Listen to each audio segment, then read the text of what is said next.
ತೆಲಂಗಾಣ ರಾಜ್ಯದ ಟೆಕ್ಕಿಯೊಬ್ಬ ಜಗಳಕ್ಕಾದ ರೂಮ್ಮೇಟ್ಗೆ ಚಾಕು ಚುಚ್ಚಿದ್ದ ಪ್ರಕರಣಕ್ಕೆ ಸಂಬಂಧಿಸಿದಂತೆ ಕ್ಯಾಲಿಫೋರ್ನಿಯಾ ಪೊಲೀಸರು ಆತನನ್ನ ಮನೆಯಲ್ಲಿ ಗುಂಡು ಹಾರಿಸಿ ಮುಗಿಸಿದ್ದಾರೆ. ಗುಂಡಿಗೆ ಬಲಿಯಾದ ವ್ಯಕ್ತಿ ತೆಲಂಗಾಣ ರಾಜ್ಯದ ಮೆಹಬೂಬ್ ನಗರ ಜಿಲ್ಲೆಯ 30ರ ಟೆಕ್ಕಿ ಮೊಹಮ್ಮದ್ ನಿಜಾಮುದ್ದೀನ್ ಎಂದು ತಿಳಿದು ಬಂದಿದೆ.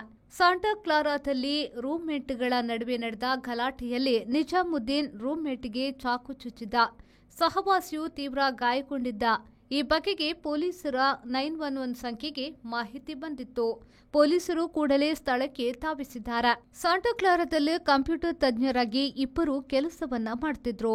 ಪೊಲೀಸರು ಮನೆಗೆ ಹೋಗಿ ಇಬ್ಬರು ಕೈ ಎತ್ತಿ ತೋರಿಸಿ ಎಂದಿದ್ದಾರೆ. ಒಬ್ಬ ಕೈ ಎತ್ತಿ ತೋರಿಸಿದ, ಇನ್ನೊಬ್ಬ ಹಿಂಜರಿದ.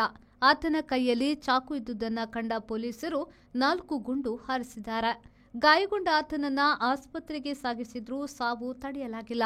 ಈ ಬಗೆಗೆ ತನಿಖೆ ಮುಂದುವರಿಸಿ ತಡವಾಗಿ ಊರಿಗೆ ಮಾಹಿತಿಯನ್ನ ನೀಡಿದ್ದಾರೆ. ಇದು ಜನಾಂಗೀಯ ಹತ್ಯೆ ಎಂದು ಭಾರತೀಯ ಮೂಲದ ಹಲವರು ದೂರಿದ್ದಾರೆ.